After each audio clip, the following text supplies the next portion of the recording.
All right, yeah, this is the Tissue and the Tape podcast. Of course, we are excited to always be here. Word up to the War Room Sports Podcast Network, to all our listeners. Phil, we got a special guest in the house, man. Let's get right to it.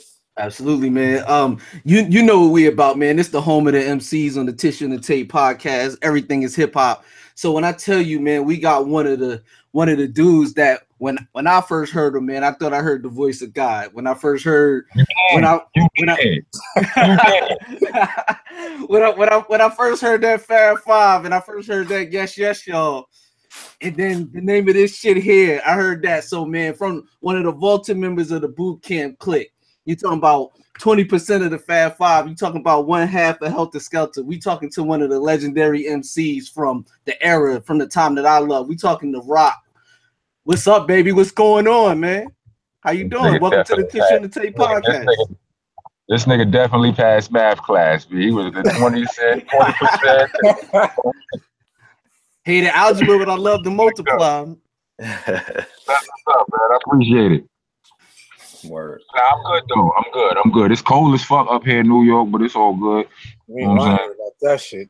No doubt, man. Man, let's get right to it, man. Phil, you started off. Hey, man, I'm just happy to be here, man. First, I mean, we gonna get into a lot of stuff, but I wanna talk about the new album, man. Listening to it, I was like, yo, this what the people been wanting, man. Tell us about the project. Well, the album, it was, man, I don't know if it ever took me a longer time to make an album. You know what I'm saying? Like, cause it was kind of difficult. It was, you know, it was emotions involved, and then it was just like, you know, just I don't know. I jokingly said it in another interview. I was like, niggas had voodoo on the album, be like, it's fucking voodoo. Like, it was like shit was crazy. Like it was a lot of setbacks and all of that. But you know, me and the team, you know, we powered through it and you know, and we made it happen. It's shit, but you know, like P passed away in August 2015, and I didn't get the album out until September 2017. You know what I mean? And by my standards, that's way too slow. But it wasn't my fault. It was voodoo. Trust me. No doubt.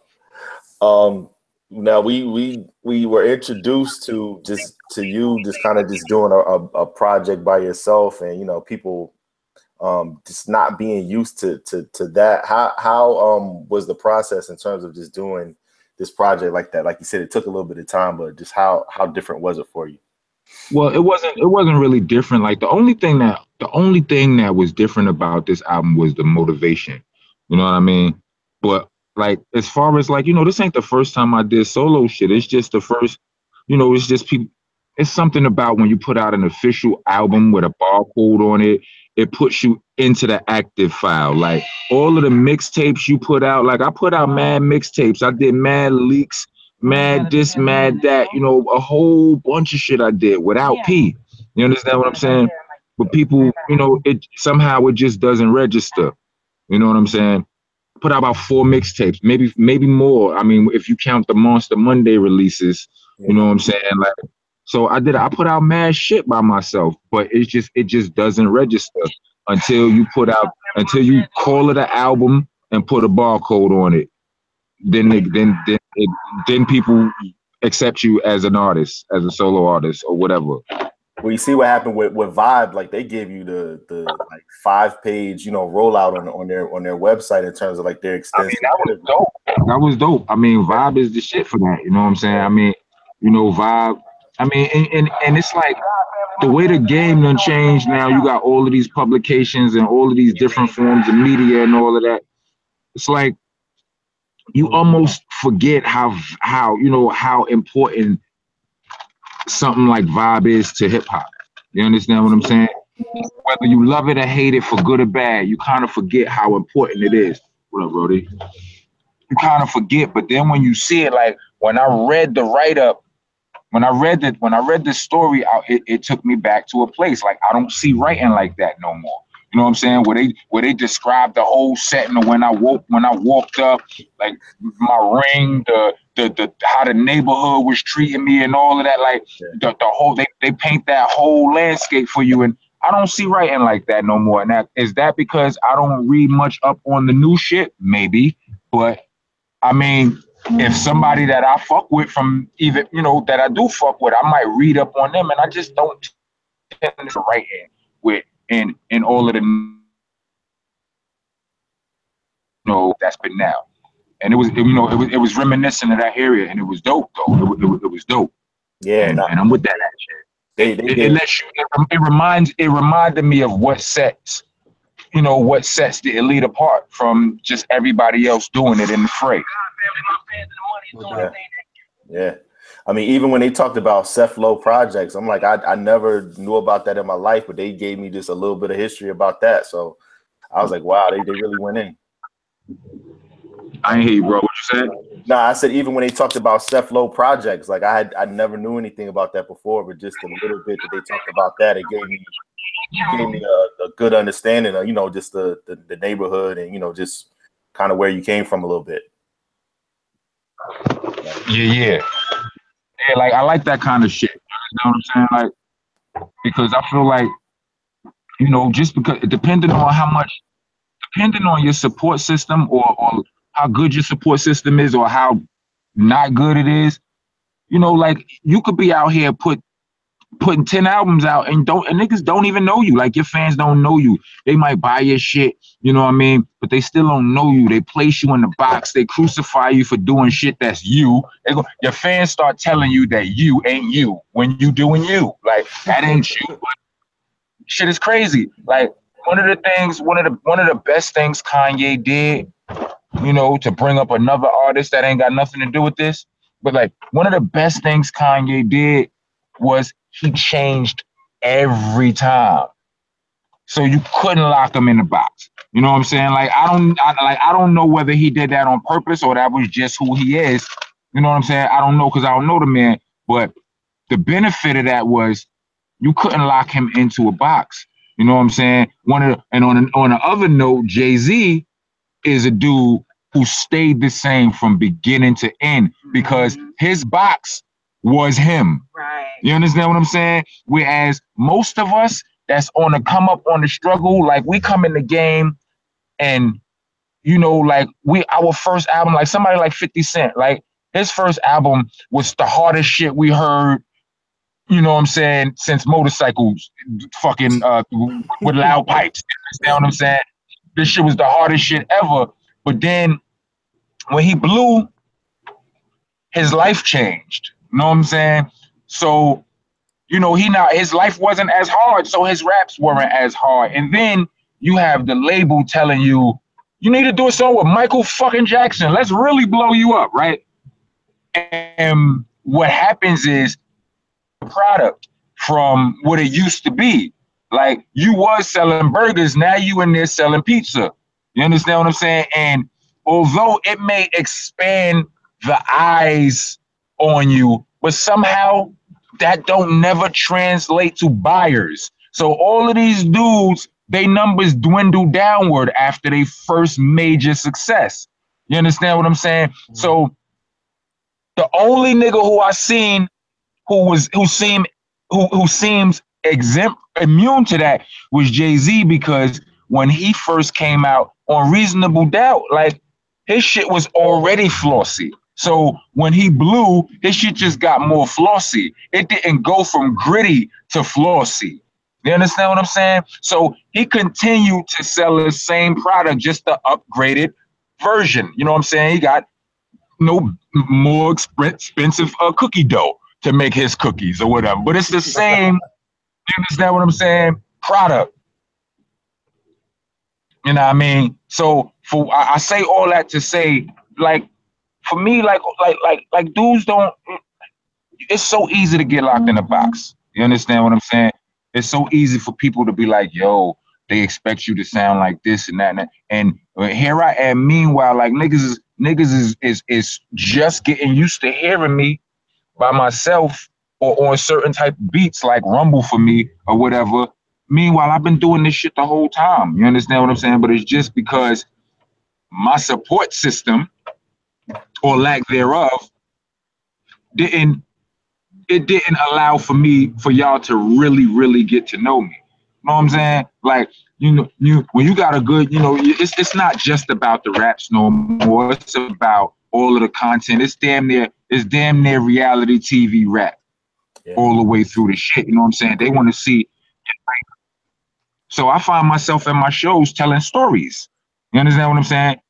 In my interviews, I like to tell real stories. I don't want to just be, oh yeah, the album is such and such and such, and I got such and such and such because you don't know me that way. You understand what I'm saying? You might you might invite me to your town and give me dark liquor. I don't fuck with dark liquor. You just wasted your money. You understand what I'm saying?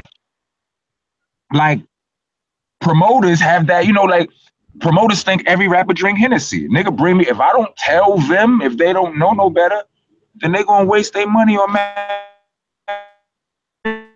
so interviews I tell, and even on stage, I tell, I take a time to gather my breath, and I tell a real descriptive story on some real life shit.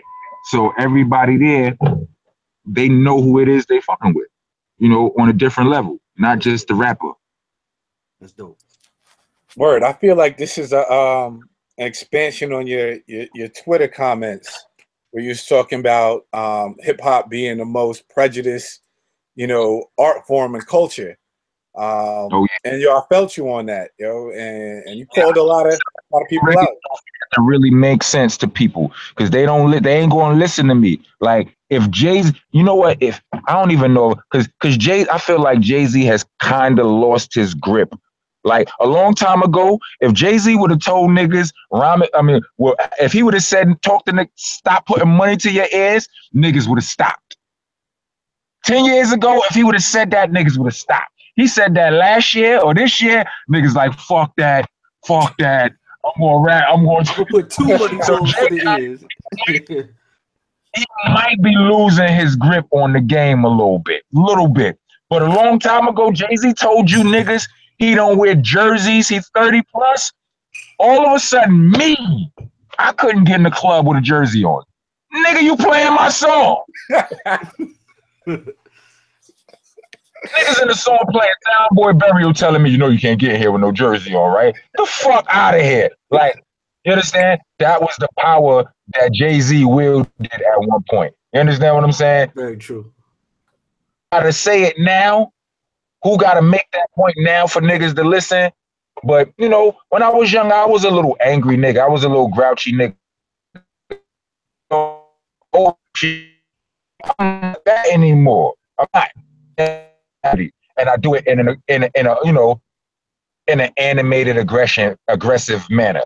You know what I'm saying? So it gives you the illusion that I'm still an angry nigga, that I still really want to, that I'm still so hardcore, but I just have hardcore opinions. I'm fucking 44 years old with a 3-year-old daughter.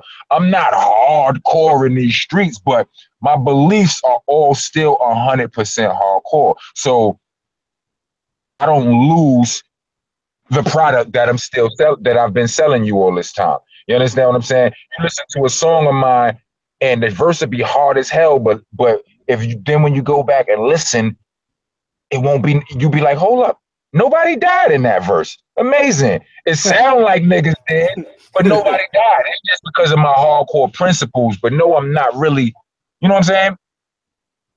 Yeah. But somebody need to tell these niggas, like somebody who I don't know, like, who is it? Like, is it Chance the Rapper? He got to speak to the little niggas. You know what I'm saying? He got to speak to the little niggas, the kids of the future. You understand what I'm saying? I don't know. But somebody need, like for real, like, it's we playing about how niggas is doing us filthy and this, that, and the third. And I get it. Like, I am more empathetic.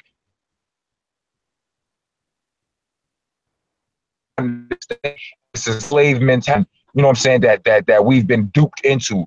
But for all you motherfuckers screaming woke, I don't want to hear you doing that shit. Talk to him. Yeah. Talk to him, definitely. You understand what I'm saying? Screaming woke, right?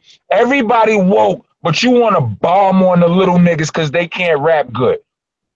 How about you just embrace the little niggas and try to teach them how to rap good? instead of just calling them stupid little niggas and this, that, and the third. Get a little nigga a hug, get a little nigga a blunt, tell a little nigga a story.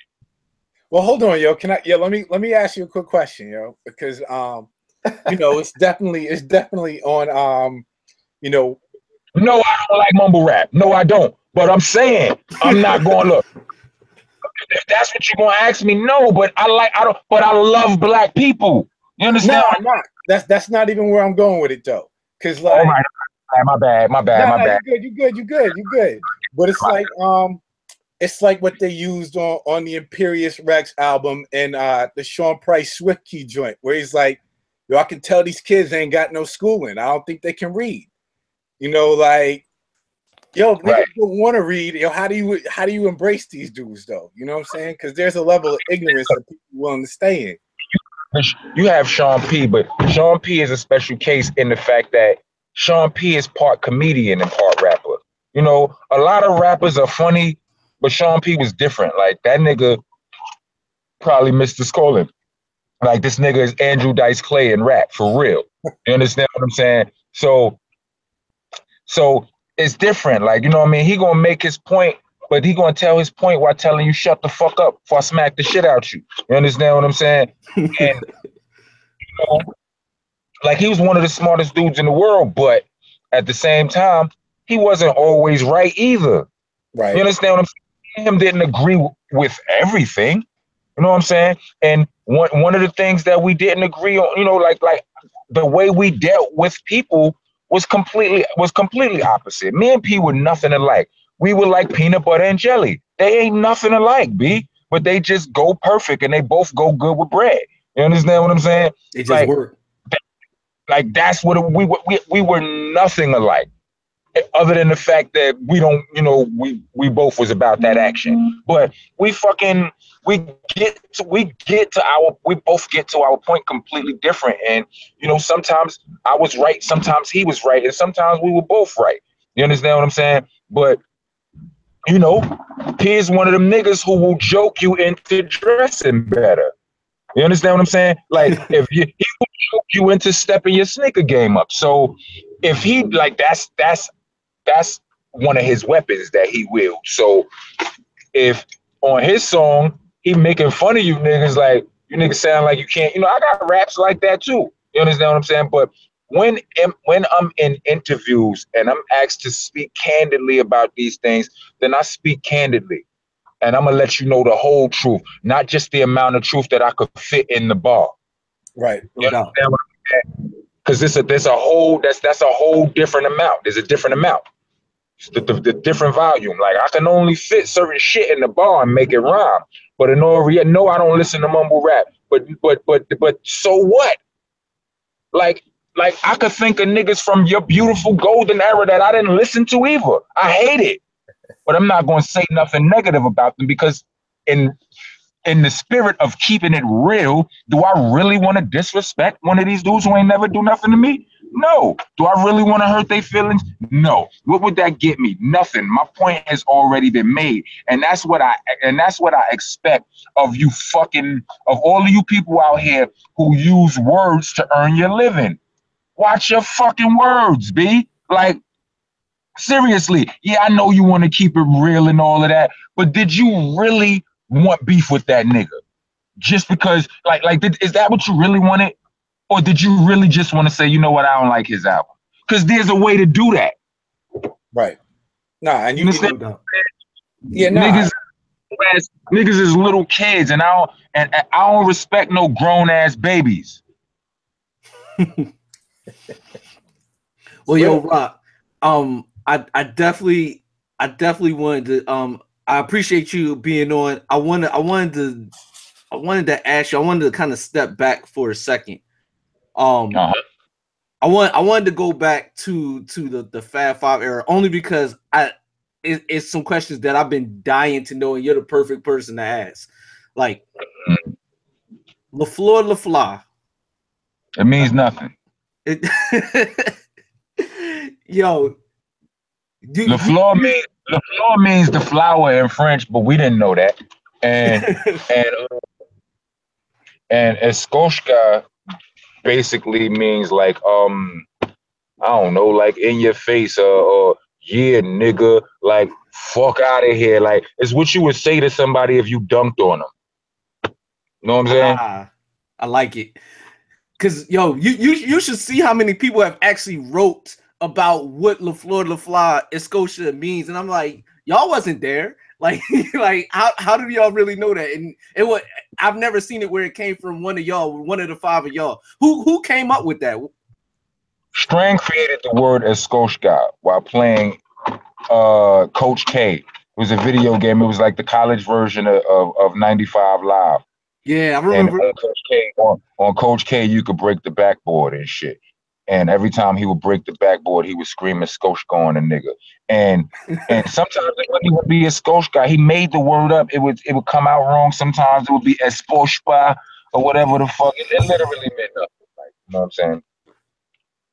Wow. It was just something he would say to get on our nerves when he like your nigga just screaming some weird fucking made up word at the top of his lungs after he broke the backboard on you. It's meant to piss you off. Strang one of the most competitive niggas I know ever. Like that nigga swallow his fucking blood before he swallow his pride. I promise you. Like every sport he want to play, he don't care.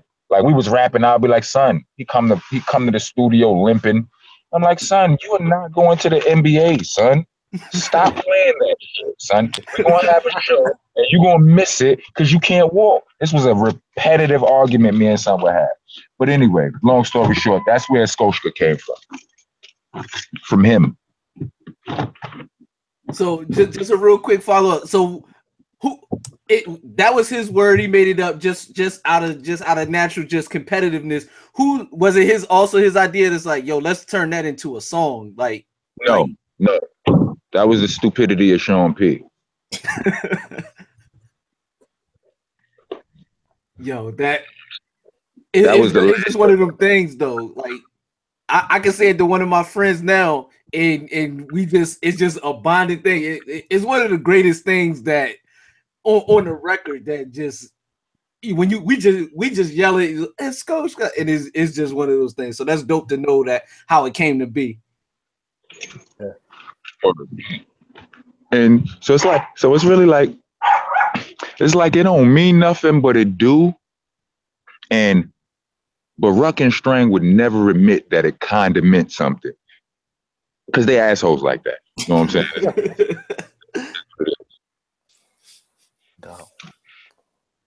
Well, yeah, I wanted to follow up with a Strang question. Because, what up? After he did that a little bit of time, he ain't come out rhyming like that, And like, I've been to a couple shows, he doesn't, he grabs the mic, he does his old verses, but like he's not putting out material. And it's like, dude had one of the nicest flows. And it's kind of like, how did dude lose that enthusiasm, That's what it is. You lose the enthusiasm. It's like, it's only fun for a minute. Like then it gets. I mean, not. Now I don't want to say that it's only fun for a minute, but it's like, like dudes go through life. They get older. The money starts slowing down. The things that you got in the game for might not happen, and then you start being like, all right, fuck it. All right, it's like I did that already. It's like I did this. Like everybody don't get into music for the fans. I don't think none of us actually get into music for the fans. We get into it for ourselves. You understand? We don't really understand it. It's just the calling we have. I mean, the true artists, whatever. We do it because it's what we love to do. And if we stop loving it, then we're not going to do it no more. And it don't matter. It's just like it becomes harder to do. Let's just say that. You know what I'm saying? And it becomes a job. And then the fans, they want you to do it. Some of us learn or grow to love the fans in a way where we don't want to disappoint them. Some people just love the fans in the fact that,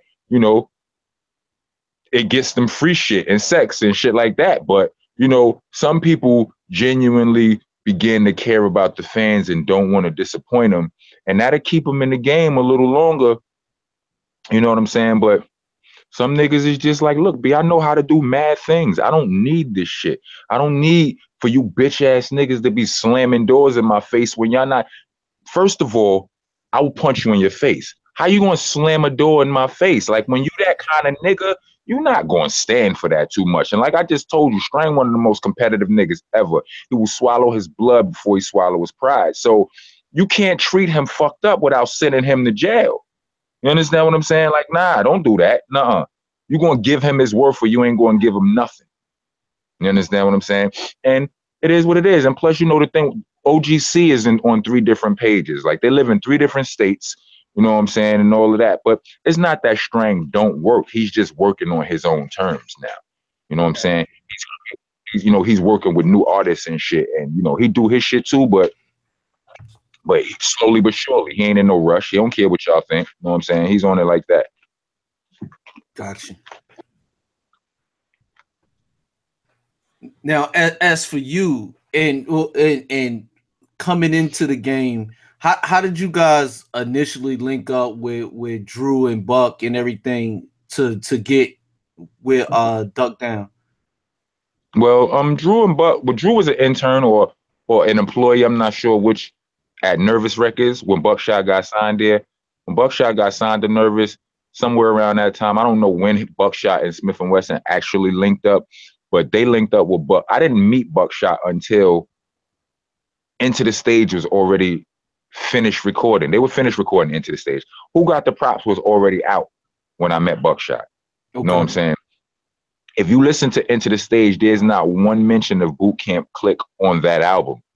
It's only on the remixes to the singles off Into the Stage. Like on I Got You Open, the remix you hear, Steel to the Tech and Ruck to the Rock. Now, Steel and Tech were on Into the Stage, but you don't never hear any mention of Boot Camp Clik, because if that wasn't it, it wasn't Boot Camp yet. You know, that was Black Moon and Smith. That was a Black Moon and Smith & Wesson merger. It became Boot Camp Clik because we knew it was growing. We knew that the members were already there. You know what I'm saying? And the family was growing. We just needed a proper name for it. You know what I'm saying? So yeah, like I'm almost the first. And with that in mind, with what I just told you in mind, it's almost like I'm the first Boot Camp Clik member. I'm lying, but I'm just saying, like, I made it. It sounded dope though. like I made the boot camp, because before that it was just Smith & Wesson and Black Moon. You know what I'm saying? I like it. Yo, you're not smoking a pre-roll joint, right? No pre-roll brunch, right? Who? What? I'm just making sure, yo. Yo. Oh, that's what they doing out there? Nah. No. I'm not doing. You can't roll my weed for me. I got to know you. Our listeners have to just have you talk about the Decepticons just for a little bit. Like, anybody that's heard you guys rap, you know, and us not necessarily being from New York, you know, the pictures that you guys painted about the you know, Deceps, like it definitely always kept us curious. Just talk a little bit about how you know, how that all went down, how you got involved with it. Just briefly, you know. I just got involved in affiliation, really, like, you know what I'm saying? Like, my friends, it's just that, I mean, that's just the kind of loyalty that me and my close ones, we share that. Like, nigga, if you doing it, I'm doing it, period. I don't care. What? Smoking crack? Let's smoke crack. Luckily, none of us smoke crack. You understand what I'm saying? Because we would have been a gang of crackheads as youths. A whole different story.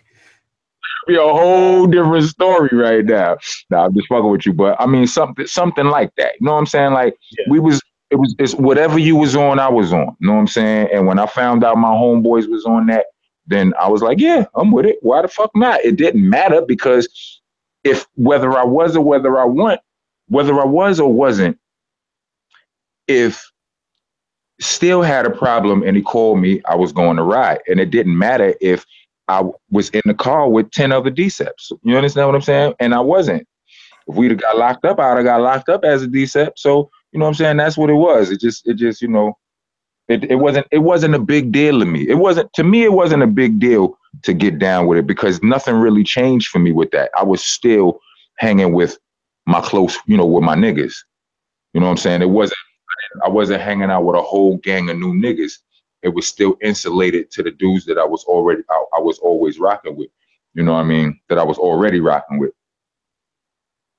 Now, for our listeners, a lot of our listeners know what Brooklyn is like now. I need you to kind of paint a picture a little bit about Brooklyn when you were coming up. The old Brooklyn? The old Brooklyn.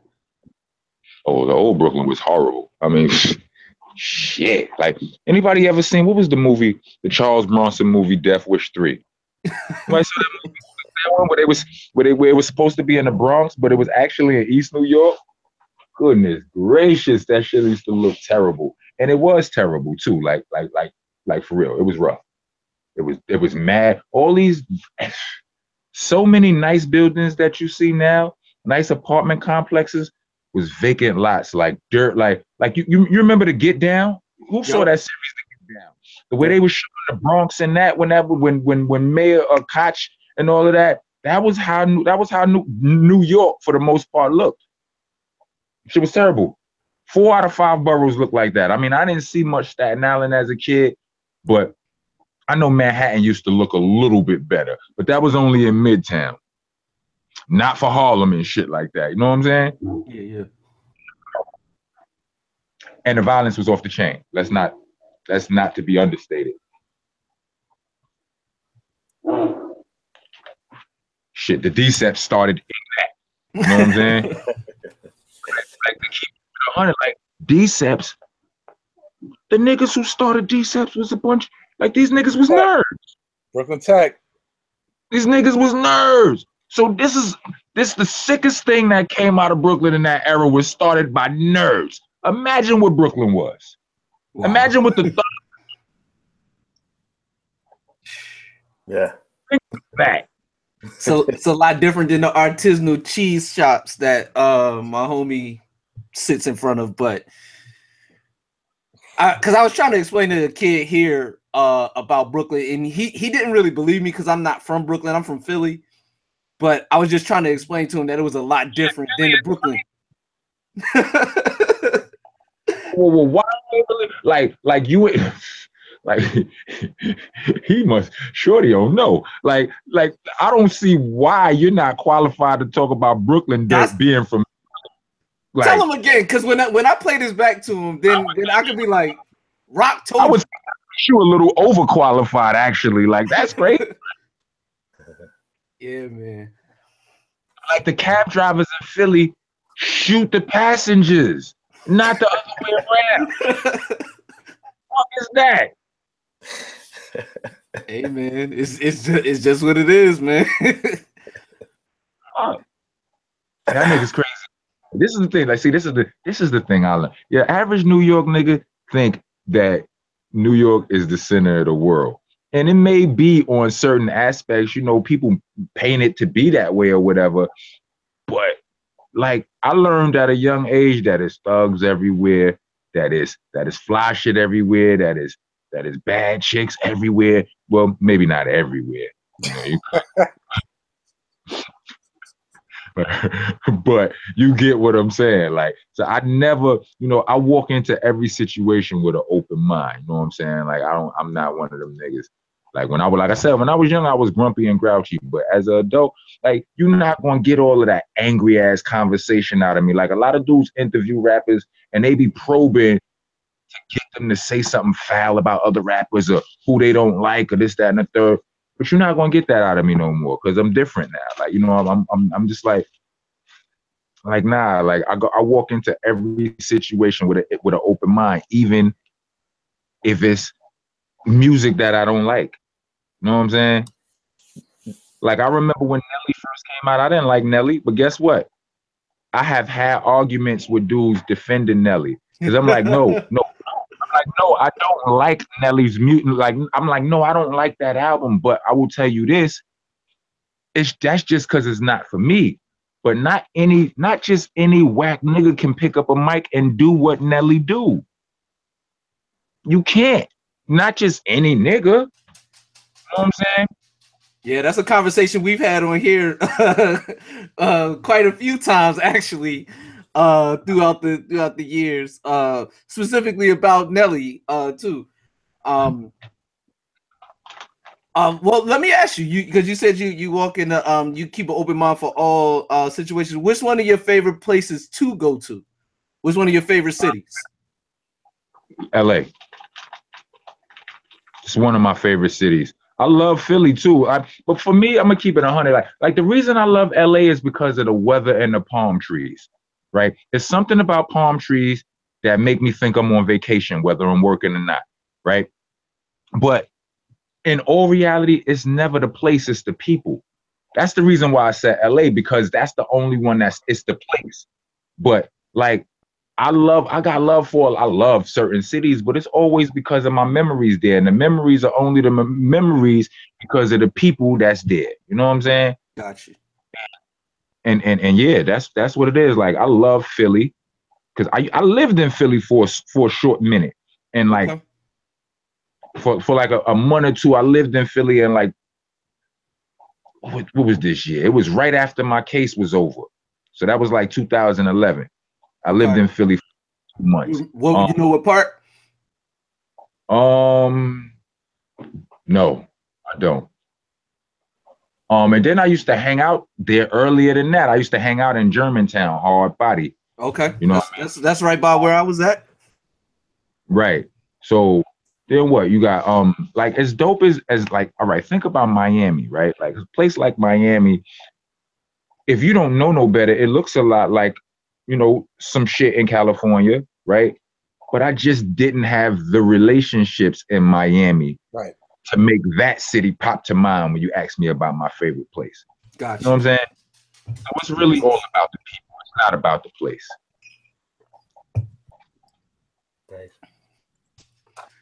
It was speaking to some of the people. I know when we were talking about this episode, we were talking about some of the people you work with, and I know Reem, I know you wanted to ask him about specific collaboration.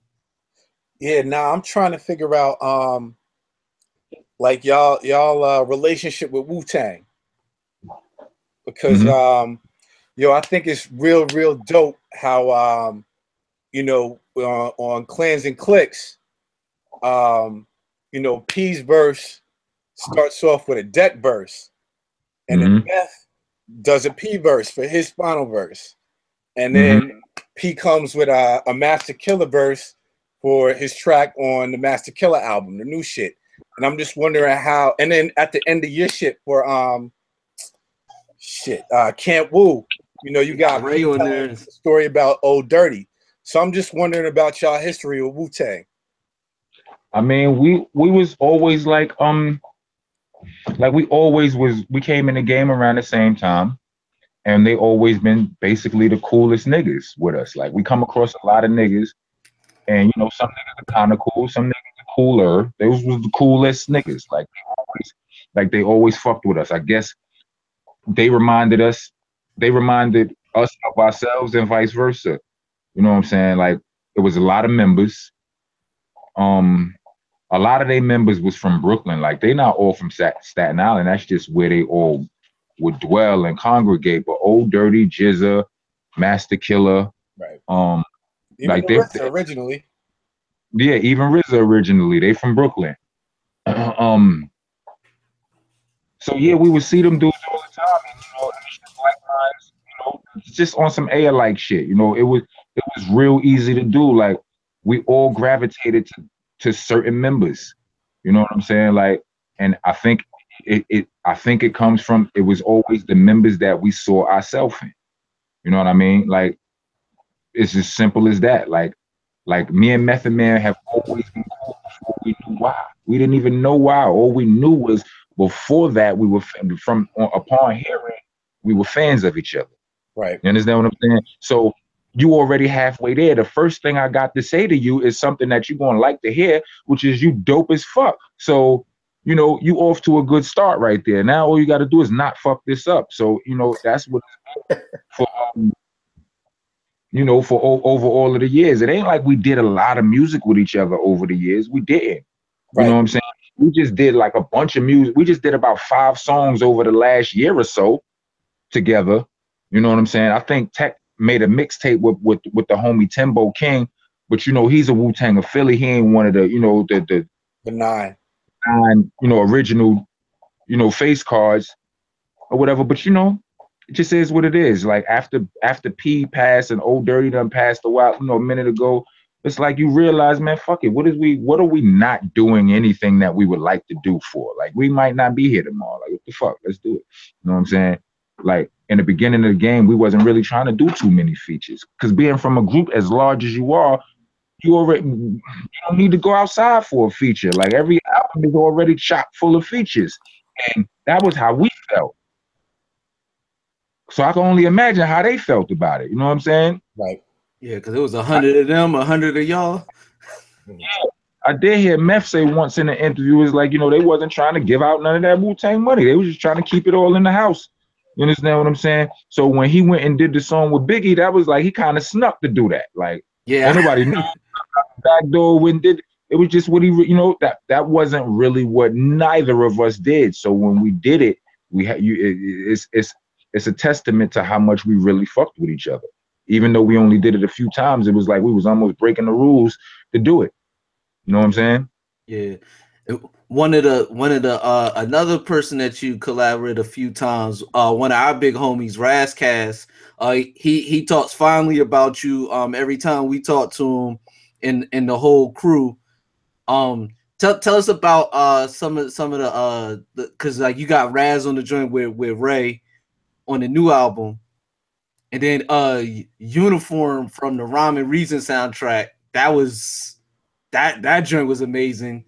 That's where that Voice of God stuff really came from. When I heard you on that joint, I was like, yo, this nigga sounds insane. You know, like how do you get a voice like that?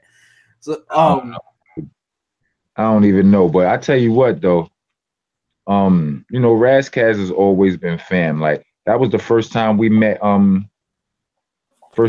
Cannabis. You know, and Razzcast was vouching for him. Like none of us, like the world hadn't heard Cannabis yet. I'm not saying that he had never put out or made a song before, but the world didn't know Cannabis yet. You know, because when Raz introduced us to him, he had to tell us he was dope. Like we didn't know. He's like, it's my man. He busts. He get busy. You know what I'm saying? And so yeah, that you know, it was just easy. Like we trusted Raz. You know what I'm saying? Then we heard him. We was freestyling and, you know, we was rapping in the studio and the nigga was going in. So it was like, all right, this will be easy. And we did that. You know what I mean? Certain dudes, it's just easy. It ain't no grand scheme of things. You know, when you work with them, it's just like, this is my man. Yo, you got a verse for this? Or a beat come on and we both in the room and dudes just start vibing. It don't be much thought. As far as the Rockness AP shit, you know, the song on my album, everybody on my album, every guest appearance on my album is strategic. It's like therapy. The album was therapy. I have a concept in my mind, like one thing that we all like everybody that's on the album is a part of this thing I call the fraternity. The fraternity consists of rappers who have a dead member in their group. You understand what I'm saying? After the world met them, embraced them, and been changed by them, been performed to by them. You know what I'm saying? Not just, you know, I understand like every, you know, because I understand that everybody rap and everybody got a dead homie. Not everybody, no disrespect to them. I'm talking about us who made it to that level where we changed the world, where the world know us, the whole world know us, and expect to see you together, and then you lose one of your mans. You understand what I'm saying? Right. Fraternity. You know what I'm saying?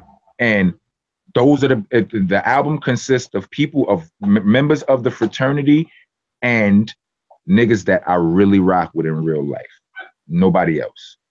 You understand what I'm saying? And there are very few people that I really rock with in real life in the rap game. And that's nothing against them. That's about me. I'm just, you know, not that social, you know what I'm saying, most of the time. I don't know, yo, because I've met you a couple times, yo. You a cool ass nigga, yo. I'm not even gonna lie, man. Like, you met me a couple times. I don't remember your name, none of that shit. That's cool. Like I'm cool, but it's like I don't do small talk well. Like all you gotta do is talk to me about something, and then we'll be all right.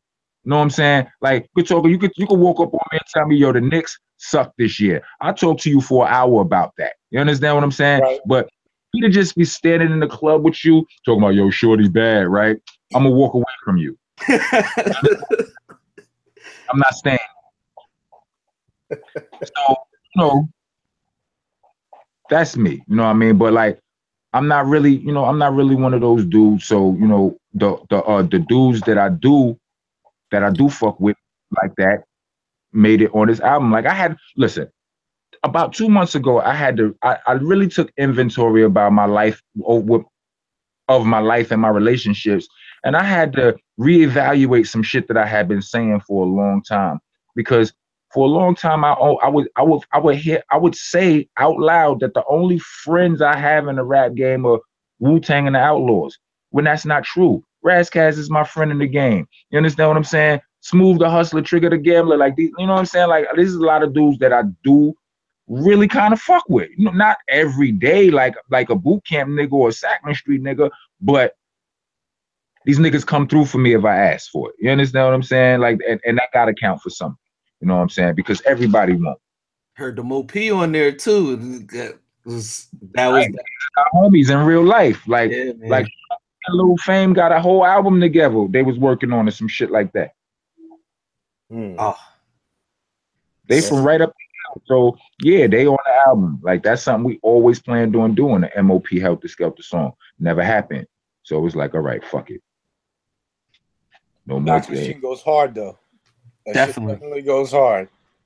Man, you get them dudes on anything. Yo, you could get them on Sesame Street. It's gonna be hard as hell with the Mo P, yo. I just gotta hear you talk about Shine Down. You know, since it is one of the singles from the album, definitely stand out visual for it, stand out song from the project. And you know, you closed out the album with it. Was that the plan when you created it? Did that feel like something you were gonna close out the album with? No, I didn't know that. Okay. I didn't know it too. You know, yeah, I wasn't sure that it was because like I probably in all actuality, it's not that I don't close out. It's the you got the bonus track on it after that. Yeah. I always wanted that to be like, that wasn't even going to be. I wanted that to be last because it was so aggressive. You know what I'm saying? And I wasn't in that space no more. You know what I'm saying? So, but yeah, I didn't see Shine Down being the closed out record. You know what I'm saying? That just happened at the end when we were sequencing. It just. Whose idea was it to shoot the video in P's place? It was just easy to do because I suggested it. You know what I mean? When you listen to Pictures on the Wall, Hey Your Boy in the Worst Mood, I mean, I got pictures on my wall too, but I'm not letting y'all niggas in my crib. That's just me. You understand what I'm saying? That's the difference between P. You understand what I'm saying? But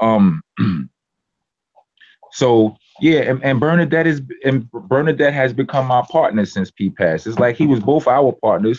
So on different levels, you know, we used to just keep him at his crib. We used to share. We used to keep him at her crib. But now that, you know what I'm saying, it's like, you know, he gone. We are part of each other's support system. So, you know what I mean? It was real easy. Like her you know, her place inhabited by a female looks way better than my room. So that was just an easy thing to do, you know what I'm saying? But the idea was, I believe it was my director's idea, my man Neff, the Last American B-Boy. No doubt. Well, that brings me to a question. The track that one of my favorites right now, Refrigerator P, with you on the hook. That just made me think, like, I know somewhere in the vault there has to be some more Helter Skelter tracks. I heard that there was possibility of an album still coming out. Is that still a reality? Yeah. And fuck that version of Refrigerator P too. Let me guess, you had some bars on there. No, I didn't have no bars on it. My hook is all I had on it. But that song ain't sanctioned. Like the dude who put it out, we Oh, not. wow. He.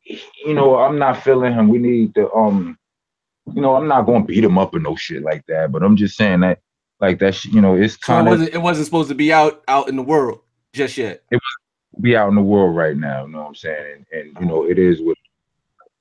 You know, fuck it. You know what I'm saying? So I don't, my voice on it or not, I don't really support it. I ain't listen to it or none of that shit. But it is dope though. I'm not going to sit here and act like it ain't. You know what I'm saying? I don't know who that third person on it.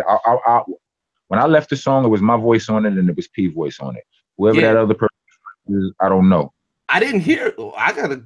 Well, damn. Now you're making me think. Because the version I heard only got y'all two on there. I didn't hear a version with these dudes. I did. You know what I'm saying? I heard that one. That played it for me. You know what I'm saying? And it's just this person's voice in a small part. I didn't hear a whole verse or whatever, but that's just what these like. Dude, take your music and they do whatever they want to do with it. You understand what I'm saying? And that's what be making shit corny. Like, cause that shit wouldn't have flew if he was here. You understand what I'm saying? Like, who is this nigga with this little? The fuck out of here. You understand what I'm saying? And then and you know, if I was in a position to say anything, like if I was there, like if I actually, you know, I'd have been like, get the fuck out of here too. So you know what I'm saying? But niggas do what they want. And, you know, you know, they ain't got no street in them, so they do all. So they don't even understand when they be. Well, nah, he knew he was violating, but they'll call the cops. So you know, it don't make no sense to punch him in the face. You know what I'm saying? Or whatever. But we'll see you. You know, you'll pay another way, one way or another. You pay. Yeah, man. That's because the Rockness monster story is not over yet. You understand what I'm saying? And ain't no telling how big or where this shit can go. You understand what I'm saying? And since I am a cool dude, I'm just not a social ass dude. But since I am a cool dude, every nigga that I was ever cool with is going to try to get on a train again. You understand what I'm saying? But I'm not just a cool nigga. I'm a real nigga too. You understand what I'm saying? And I don't forget no favors or no crossings. So, you know, we'll see. Word.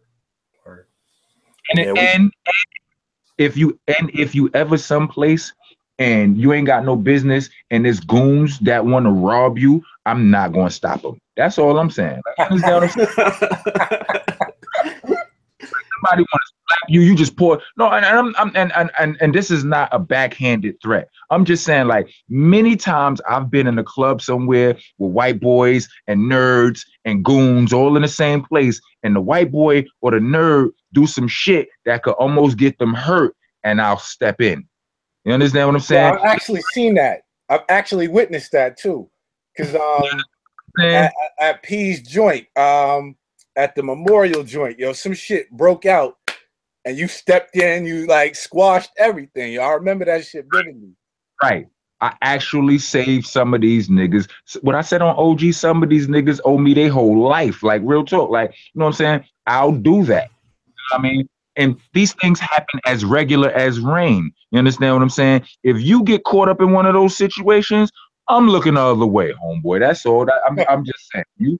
You have lost your Don Rocco protection to go with. Yeah, man. You can't do that, man. You can't violate like in that kind of way. Yo, I got a quick follow-up to you saying that you and Bernadette are like partners. Yo, did it take a lot to encourage her to start doing Operation Lockdown with you? Oh, nah.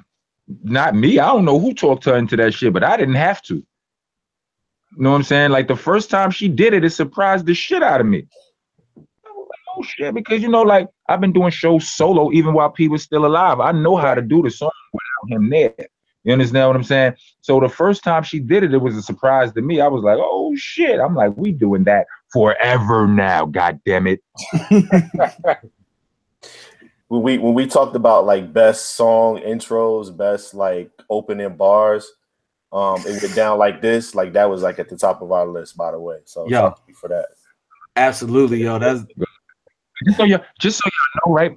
Peep game, right? On the Camp Wu, no, not on Clans and Clicks, right? My verse was started. I opened up my verse with a Wu-Tang line too. It's just an obscure one. It's off of Raekwon's album. One of those albums, I think it was his second album that niggas wasn't that much. Huh? Immobilier? Mobilarity. Immobiliarity. It was a song on there called the Watch Song. Yeah. Ghost was in there. Him and Ghost, and there was a third nigga on the song, one of their little homies. Superb, I think. It might have been Superb. I'm not sure. I don't know for sure though, right? But the song was about them being in the club, and Raekwon's watch is missing, and they about to burn this whole fucking motherfucker up. Right now, that my first line on Clans and Clicks comes from that song, from the third nigga's verse. You understand what I'm saying? You know, it was the line was from his. It was the bartender got a shotgun in his hand, let off. The wheelchair nigga got up and ran. You understand what I'm saying? So back in my other life before rap, I was a shotgun nigga. You know what I'm saying? That was my favorite. That was my favorite. Weapon of choice because it was big, it was loud, it made its point. It was just that and the third. You know what I'm saying? So, allegedly there are many stories of me running around with shotgun. So I knew that someday I was going to jack that line. Like someday I was going to jack it. Years later, I got the opportunity to. It was just stuck in the back of my brain. Soon as because P's verse was on the song first, obviously. You know what I'm saying? When I heard where P was going with his verse, I was like, I got it. And it's Trife the God, by the way. Huh? Trife the God is the third person on the song. Yeah. Yeah, dope song. That's a great song, yo. Like just them telling that story. And like you lost a mansion in here. Integrity right here. You understand what I'm saying? I could have just let niggas think that I came up with myself. You understand what I'm saying? As hip hop, all we've ever done is taken from other stuff and made something doper. You know what I'm saying? So I don't understand why niggas should have to keep it fake, B. You understand what I'm saying? All right, so that leads me to another question, because on Just Rap, you start off the track talking about, how you got rhymes to Helter Skelter shit, you got stuff for your own shit. Like, what's your writing process, yo? It's a mess. Like, it's a beautiful mess. Like, I write all day. Like, people walk up to me. Like, some rappers get offended. You ask a rapper, do they think about rhymes all day? They think you did it. What, you think I don't have a life? You ask me that, I'm gonna tell you, yes, absolutely. Like, all day, like I write bars here and there, put them to the side, put them to the side, put them to the side. Some shit I can't, my phone dead, I ain't got no paper. I gotta think about it, put it to the side. I gotta keep saying it, try to remember it. I'm on the toilet, I'm writing. I'm every chance sometimes I got writer's block. I walk to the store, the motion to stimulate, there is no, I am these raps. You understand what I'm saying? So they going through me all day. Like I'm watching TV, snatching bars, punchlines from the TV shows. Like, oh shit, Big Dog, Lockjaw from the Inhumans. Oh, that's the biggest Big Dog. Hold on. You understand what I'm saying? You watch Humans? Yeah. Yeah.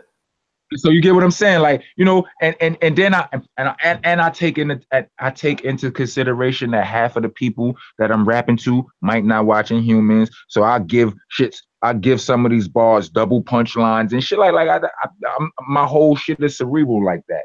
It's everything I can to make this shit doper. That's it. Nice. Like you said, integrity. Yeah. Yeah. Yep. MC integrity. It's a beautiful thing, man. Because this is Tissue in the Tape. This is the home of the MC. We are with Rockness, man. We definitely appreciate his time, all the way from Brooklyn, New York. A Rock, man. I gotta go back just a second to Operation Lockdown. First of all, 1 second. What do you think?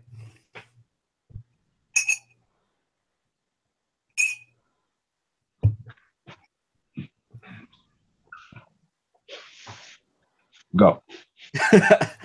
Operation Lockdown. Bar is incredible. The video for that joint. There are two videos. You stealing my thunder, Reem. Oh, my bad.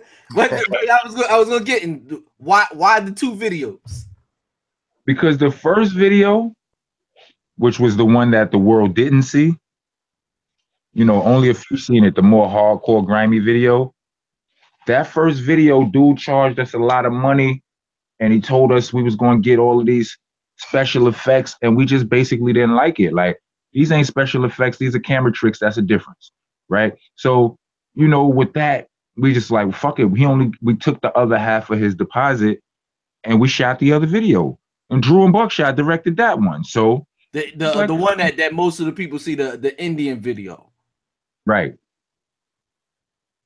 That's the second one. Yeah. That's like the one that, you know, the war paint on. Yeah. The first one was the shit. The special effects was supposed to include the shit like you see us coming through the walls and shit. You see that little bit of shit, but those is camera tricks. I can pull that off now. Now that I seen how they did that, I can do that now. Like, special effects, I ain't supposed to know how to do. Period. That's just supposed to be on a computer. You understand what I'm saying?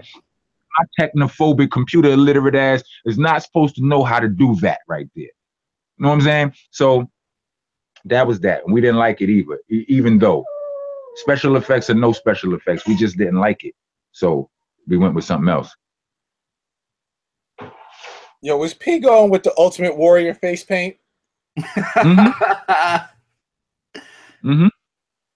You know something I noticed though? When you because I just watched that video a few days ago. I was always willing to go the hardest. Always. You know what I'm saying? Not just that I rap, not to say whether or not I rap better than anybody.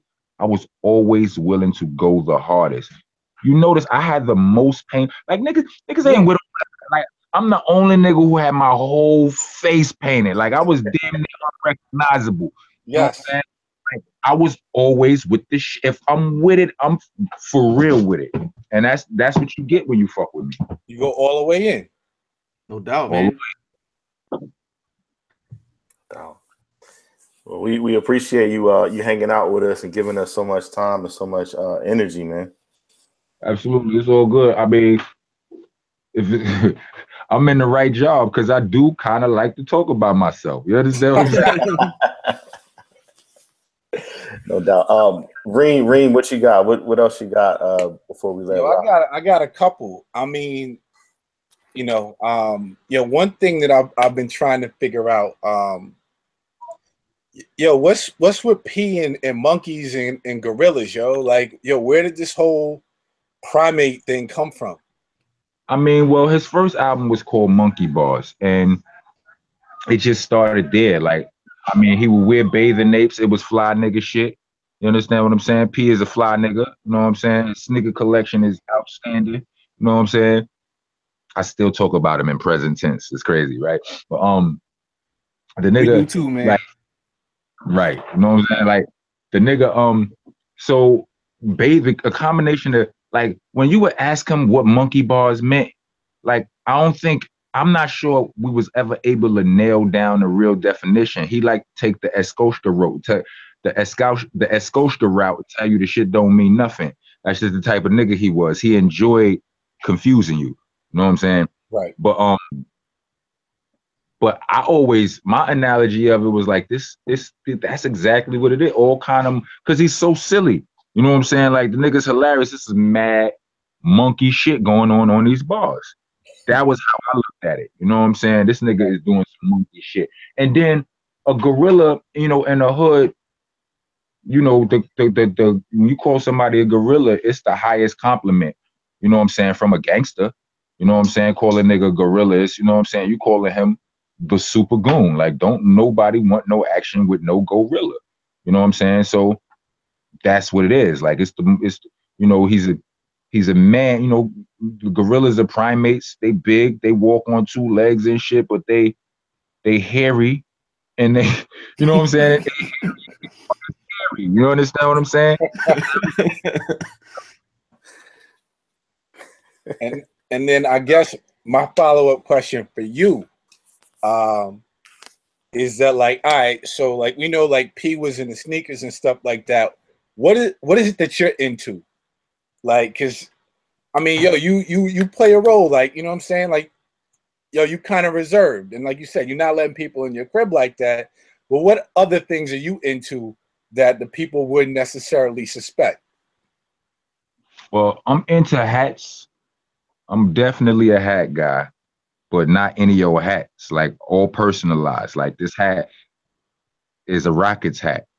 Rock is my name. You understand what I'm saying? Right. So like it's any team New York, any team rock, like the Rockies, Colorado Rockies, you know what I'm saying? The Rockets. You could find some obscure shit from hockey or some old college league that got the rock, whatever, the rock wolves or whatever. You find that, send it to me. I love you for it. Right? Pause. Fucking shit like that. You know what I'm saying? I'm in the hats. I'm a hoodie nigga, a jacket nigga, a hat nigga. You know what I'm saying? And a personalized shirt. Because you got a bunch of personalized shirts. Yeah. Ladies love cool shirts, nigga. LL cool shirts. The shirts I make, like I got these shirts that I make. Well, I don't make them. Actually, my boy who makes these shirts. Iron Mike. Know what I'm saying?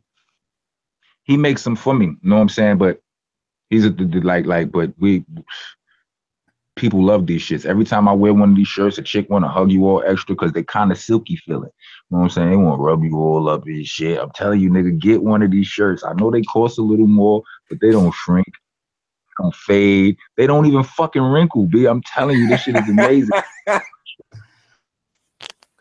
Yo, I've actually seen it too in the flesh, so I know exactly what you're talking about. Yeah, I need a wrinkle-free Iron Mike shirt. That's fine. Word up. I got the shirts, all kind of, you know what I'm saying? And I'm selling them on my website. Don't tell the people how they can get them. What's the website? Well, my website is iamrockness.com, right? I just found out yesterday that my links aren't working, so I'm gonna give you my other links. I'm on Facebook, Rock of Helter Skelter, right? On my Facebook, there's the Bandcamp link, which is rocknessbcc.bandcamp.com. I'm also on Instagram, rocknessbcc. I'm also on Twitter, _rockness_, because I'm trying to score. Oh yeah, and YouTube, Monster Man Rocco, all one word, but the last O is a 0. So yeah, that's where I'm at. You'll find everything. If you can't find me there, you ain't looking, you lying. You know what I'm saying? No doubt, man. And on that, I want to ask you, because I don't want to take up your entire night, but I do want to ask you, when can we are you touring right now? Are you out in the world? What's going on? We setting up a tour right now. It was supposed to start on the 15th of this month, but so a lot of niggas don't be wanting to spend no money during the holidays down in the blue collar rap section of things. You understand what I'm saying? So, you know, it's been pushed back. We're gonna get it jumping like starting January and all of that. When you say we, who that includes yourself and who else? Well, myself, my management team, my boy Mike Hands, and my boy Rusty Jukes. Okay. I rock with Rusty. Yeah, Rusty is a fucking behind Sean P. Rusty was the second hardest working boot campion. Like, son put out 73 albums last year. What? Yo, hold on. What? 73 songs or 70? Come on, 73 albums? Last year. 73 albums last year. It's an exaggeration, but I'm saying that's how he worked, B. Rusty definitely works. hopefully we'll get you down in VA, and if you anywhere in my vicinity, I'm gonna come holler at you. Yeah, man. I mean, like, yo, listen, B. It's up to y'all, like, you know what I'm saying, as far as, I mean, not y'all specifically, but yeah, y'all specifically, because, you know, y'all are doing your part in bringing hip hop, you know what I'm saying, to the people in y'all areas. So, you know, as y'all grow, I mean, like, I don't know how big y'all audience is or whatever, you know what I mean, but as y'all grow, y'all influence will grow. You know what I'm saying? And you may be able to get sponsored to bring Rockness Monster to Virginia or to whatever. You know what I'm saying? So it's just it's all about having a vision and growing in that direction. You know what I'm saying? Like, No doubt. you know what you want.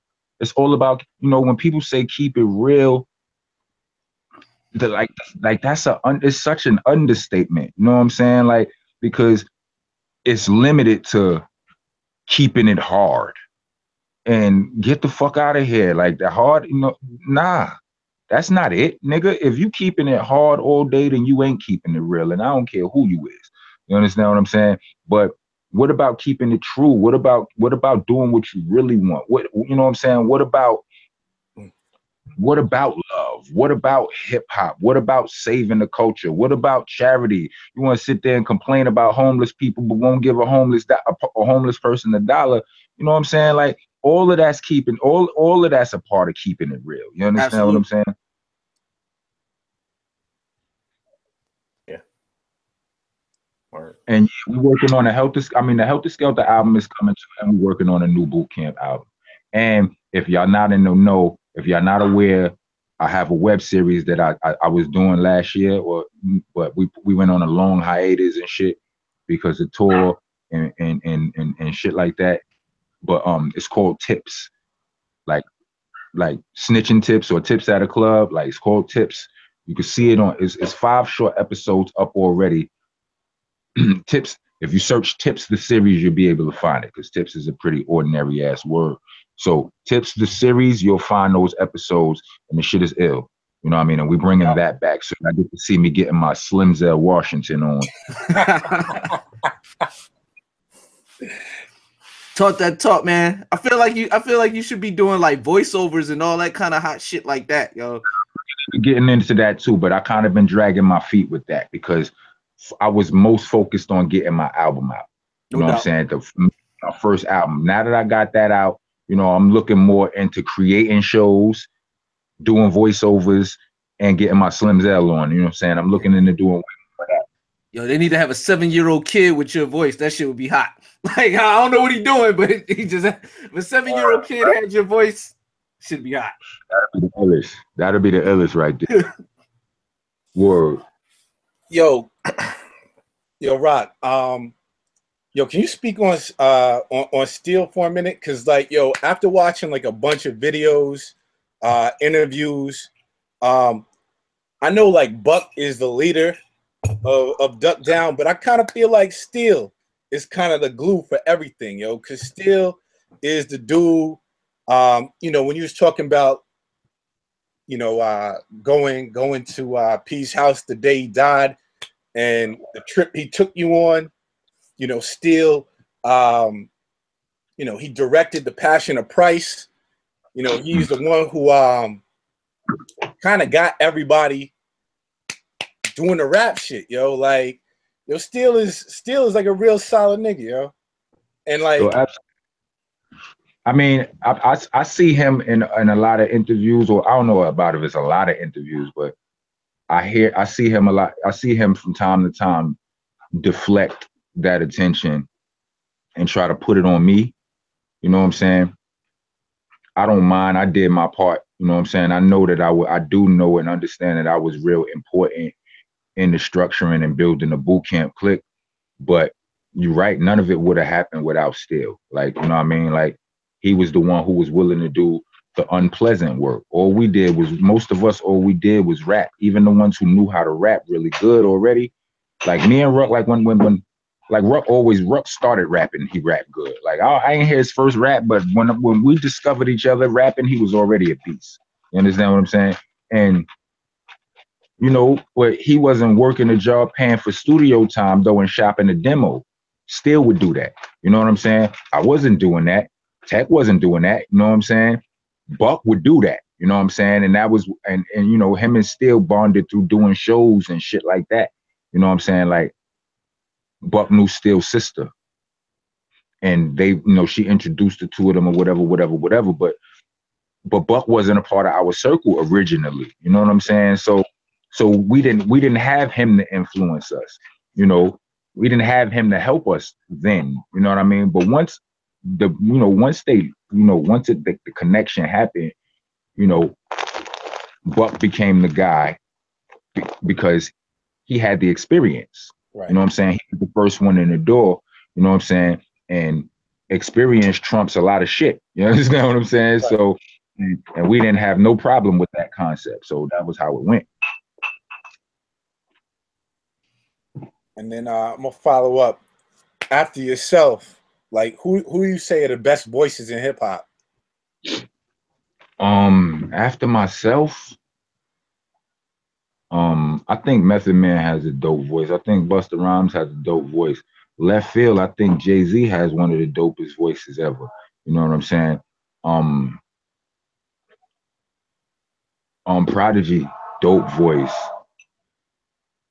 DMX, dope voice. Nas, dope voice, especially earlier Nas when it was higher pitched. You know what I'm saying? Nasty. Like I love high pitched voices. Niggas think dope voices only mean deep voices, but nah, that ain't it.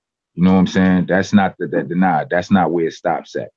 Because deep voices have trouble on beats with a lot of bass. They may get lost in that. You don't if a deep voice got a complex flow and the bass and the beat got a lot going on, you won't hear everything that deep voice nigga is saying. For years, niggas ain't know what the fuck I was talking about. All they was talking about was my voice though. You know what I'm saying? And my flow crazy. They had no idea I was saying ridiculous shit. You know what I'm saying? So I had to learn to say, I had to get better. Say more ridiculous shit. Didn't say more. I just kept learning how to say more ridiculous shit. You understand what I'm saying? Because my voice, as dope as it was a hindrance. You know what I'm saying? So I didn't even really know. I'm like, okay, what I did on Rockness AP was I paid close attention to you being able to hear my words. You know what I'm saying? That's why a lot of the beats are mid-tempo. You understand what I'm saying? So I could do all of my dirty work and you catch every trick. You know what I'm saying? Still on just rap, I feel like that beat is a little bit too fast. You miss some of my dirty work or whatever, but that's besides the point. But dudes with high pitched voices, they can cut through all of that bass. It's easy. It just it cut through it naturally. It's beautiful. I love that shit. You throw Tech in there too? Huh? You throw Tech in there too? Because I think Tech has a dope voice. Tech got a super dope voice when he use it right. Like it's two versions of him the way he rhymes. There's a way he raps where I prefer other than. But anyway, yes, that's all semantics. Yes, Q-Tip, one of the dopest voices ever. Definitely. Well, one question I wanted to ask. Snoop Dogg. Woo. Huh? Snoop Dogg. Oh yeah. His voice is ridiculous. All right, go ahead. My bad. No. I just wanted to ask, like, one of those generic questions that I always like to get the answer to. That is there that dream collaboration that hasn't happened yet that you would like to happen? I mean, I don't know if it's a dream collaboration because I mean that would insinuate that it's only one when there's really many. You know what I'm saying? Because okay. I haven't worked with that many of the people that I really want to work with. All right, well, give me a couple. Give me a couple that you would love to work with. Eminem, Snoop, Dre, Royce, The rest of D12, I got Kanava. Fucking Rock with Bad Meets Evil. That would be some shit right there. What'd you say? I said Rock with Bad Meets Evil. That would be like you, Yeah. Emmett Royce. Yeah. Yeah. Slaughterhouse. I haven't done a song with none of them members in Slaughterhouse. Well, Joel Ortiz is on a verse he's on a song that I did the hook for with Smith and Wesson. But that's it. It's a lot of dudes. I ain't work with that many of the niggas I love like that. You know what I'm saying? You ever rap with Guilty? Yeah. Yeah. I got 2 songs with Guilty. Guilty's dope. I like Guilty a lot. One of them is on my Slang and Rock mixtape. Okay. It's the last mixtape I put out. It's a mixtape of features and shit. Okay. I got a question about sports. since you did say you might talk to somebody about the Knicks for an hour. What do you think about? First of all, do you mess with the Nets at all? The Nets?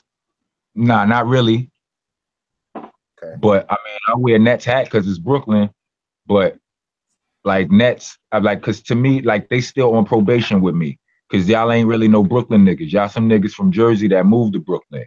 And that's happened in many occasions with some new niggas move on the block and they fuck shit up. You understand what I'm saying? So I'm watching them niggas. Niggas be snitches, niggas be what kind of, you understand what I'm saying? So my eyes still on them. I'm liking them a little bit this year. They gaining a little bit of clout with me. You know what I'm saying, this year, but you know, we'll see. The Sixers just sent them Jahlil Okafor. The Sith is what? The Sixers just traded Jahlil Okafor to the Nets today. Word. Yeah. That's big. And y'all got a 2nd round pick for it with going along with it. Well, he's a Knicks fan. I'm saying who they gave up for that for that. Who they had to give Trevor Booker. Yeah, Trevor yeah. Booker, yeah. He like that? Nah. He'll work hard, dude. But yeah, he's a hustle man. Yeah, it seemed like a bit much to get him, but that's how bad they must have really wanted to get rid of him that bad. But I just thought that was interesting. Us talking about the Nets. Yeah, he's no Tim Hardaway Jr. You know. What about Timmy? What about Timmy? Oh man, he ran away, man. You talk about jokes. He ran the jokes this summer. Yeah, he definitely did. Stick of kids. I don't feel like that. Look, the market. Yeah, the market's going up for them, right? And however much money he got is $5 to Dolan. You understand? If that. So, fuck that. You understand? Get your money, nigga. You getting money like with the whole Kevin Durant, LeBron, with them leaving and going to all of that. Look, you could be, that shit is all fine and dandy till you want. What about when you love Kevin Durant and they trade him and he ain't want to be traded? I don't see nobody stoning the organization the way they stone the player. Fuck out of here. True. I ain't with it. Make them pay, nigga. Make them pay. Yeah, he definitely did. The Knicks are about 5-6 years away, though. From what? From relevance. What'd you say? I said the Knicks are about 5-6 years away still, even with what's going on now with the resurgence. Yeah, I'm not convinced yet. Like right now, like they like 500. They the same place they was last year at this time, close to or 500, somewhere around it. Yeah, I ain't. Were you upset when Carmelo got traded? When who? When Carmelo got traded, were you upset? Nah, I wasn't, because I want Carmelo to win a title. I'd rather he had went to the Rockets or went to Cleveland. You know what I'm saying? Go over there with his boy, you know what I'm saying, and see what you're going to do. I mean, I like the Rockets because they got James over there and Chris Paul. Yeah, but and plus they called the Rockets, so he's still he on my other team. So I didn't, he on my other team. Even if he don't win the title, he relevant. He ain't that far away with that squad, right? Yeah. LeBron and them niggas is going far, so they may go there with you. I was mad as fuck that J.R. Smith and Shumpert got before Melo. Like I'm mad. That was crazy. Like I don't even know you, Melo, but as your friend, get the fuck out of here. Get out of here. I hate to see you go, son. You like my big brother moving out, or my little brother. You just big as fuck. You my little big brother, my big little brother. But you gotta get the fuck out the crib, son. You ain't doing nothing here, son. You gotta go. I hate to see you go, but go, son. You understand what I'm saying? It's better for you over there. A lot of Knicks fans felt that way. Yeah. A lot of Knicks fans felt that way, though. Yeah, it's not quite working out for him, though. But what a lot of people don't know is like Melo brought me to basketball. He brought me to basketball. Like I knew about basketball. I used to play live and shit like that when it first came out. I knew who was who. Is that and I just didn't give a fuck because I didn't have no dog in the fight. Like New York was always so shitty. It wasn't nothing but the butt of a joke. I'm not watching that. You understand what I'm saying? When Melo came to New York, all I knew was that this could be interesting. And I started watching. And that's when I fell in love with basketball. And that's when I start questioning the decisions I made as a kid, being 6'5" and all that shit. I'm like, you know what? God damn it. If I could have just been as good at this shit as I am at rapping, we could be having this conversation in a mansion somewhere. Facts. 100. Yeah. Yo, I got a music question. Go. I mean, you just got a series of interviews published with Vlad. Mm-hmm. Yo, he asked some of the dumbest fucking questions sometimes, yo. Do you think it was a good interview? I think it was all right. It wasn't bad. It was Vlad. You get what you expect. I mean, like we come to expect certain things from Vlad. So it was pretty much everything I expected. So I don't know if that's good or bad. I know what he gonna ask. I know he's gonna ask. Like I know he's gonna. It's certain shit he asked about. I was prepared. I was completely prepared for every answer, for every question he asked. Because he want the dirt. I know how much dirt there is out there of mine to ask about. There's tons of other shit that won't never be asked about because, whatever, you know what I'm saying? But shit that happened in the public eye, the shit with Biggie and them, the shit with my case in 08 and all of that, I know you're going to ask that shit. I know you're going to ask me shit about Sean P. I know you're going to ask me how we met. No, I already know all that shit. That's the regular shit. And if you ever watched, you know what I'm saying, 2 of Vlad interviews, then you know to expect him to try to get you to dry snitch on yourself. It's fine. I already knew. Yo, but I mean, do you look at him as like a vulture? I mean, the thing is this, right? I look at him as a white boy. You know what I'm saying? And white boys, a lot of white boys, they street struck. You know what I'm saying? As well as starstruck. It's the same thing, only it's street nigga shit. That's why if you watch, they instead of starstruck, like they are starstruck by street niggas. You understand what I'm saying? Yep. And that's why a lot of white boys will ask you a question like, which one of you was crazier, you or Ruck? That's a white boy question, which is what I told him. You understand what I'm saying? Like right there on camera, I'm like, and because I seen him ask mad niggas that question. You understand what I'm saying? And I've been asked that question before too by other white people. This is why I called it. This is why I saw it. I knew it, and I was waiting for that question so I could tell him that that's a white boy question, which I did. You understand what I'm saying? And then told him that I was waiting to tell him that. No white boy questions here, man. This is the Tissue of the Tape podcast, home of the MC, where everything is hip hop. We have Ruck from the mighty. Damn, I did it again. I think that's the second time I did it. I had the good plug going. We will Right? rock.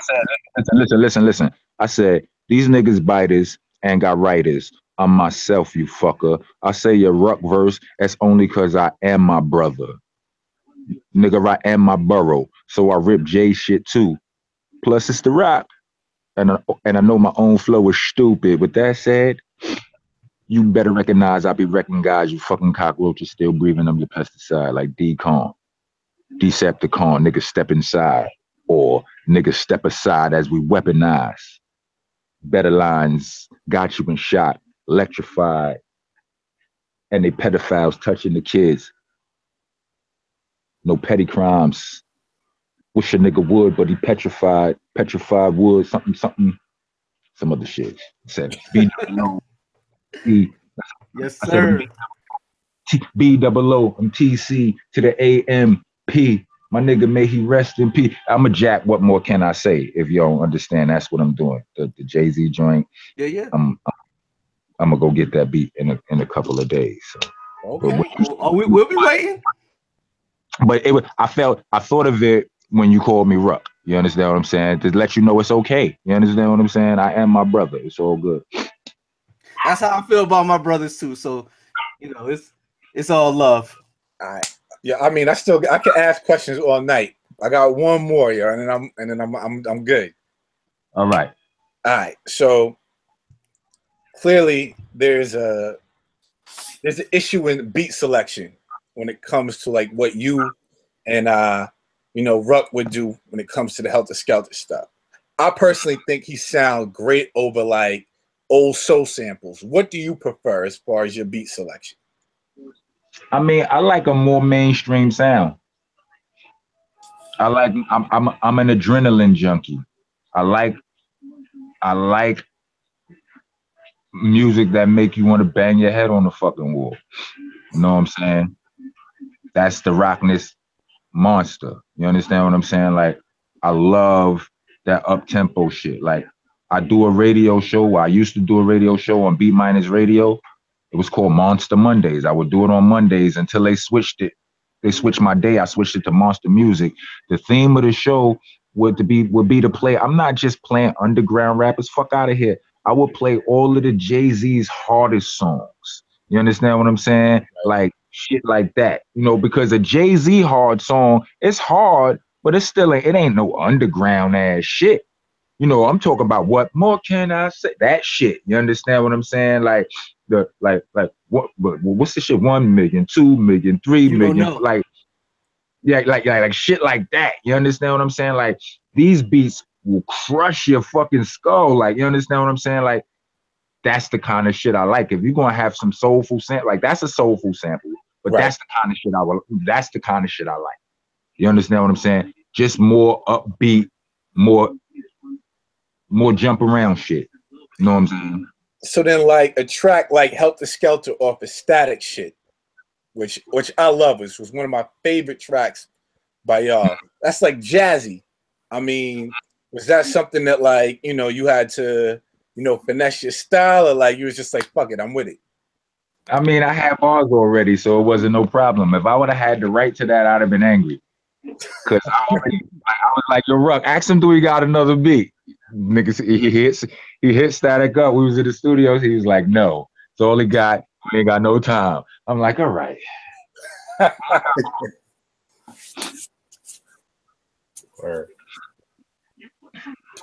Yeah, I mean, do you hear the bars on that shit? The bars on that shit are hard than a motherfucker. Yo, this is one of my favorites. That beat is way jazzier than that verse is. You know what I'm saying? That verse was designed to crush. You understand? I mean, yo, I think the joint was hard, yo. I mean, it's one of my favorites. No, I'm not hating on it. I'm just saying you asked a very valid question. Like, you know what I'm saying? Your setup and punchline was perfect.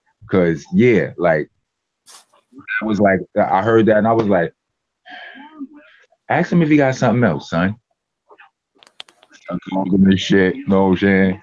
And Ruck was good with it though. He was like, yo, I'm good to this. Like, I'm gonna write. I already got something. Or like, you were like, This is a little difficult. I don't really want to fuck with this. No, it wasn't that it was difficult. Only kind of beats that be difficult this is what makes a beat difficult for me. Either it's too fast or there's something off about it. Like every once in a while, I'll hear a beat where I can't hear where the one is, so I don't know when to start rhyming. Other than that, once I find the one, or I don't even have to find it, you can point me to it, and I can rap on autopilot. You know what I'm saying? So it's not difficult to do it. You know what I'm saying? It's just a matter of whether I like it or not, or how much I like it, or whether I'm inspired by it or not. That's why I always got verses, you know what I'm saying? Or half of verses or pieces of verses where I could, to help me if I'm not all the way inspired. You know what I'm saying? No doubt. Yeah. And we definitely, again, man, just appreciate all the time you giving to us. Phil, you got anything else? I'm good, man. We want to make sure Rock gets the rest of his evening. Yeah, man. I said it's 12:33, nigga.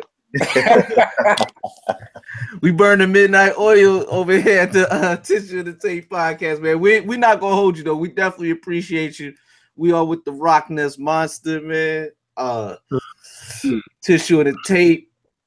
So tell the people where they you gave them some of the places where they can find you. Let them know one more time where they can find you on social media out here in the world. I'm an Instagram junkie, so if you come there, you're gonna see me.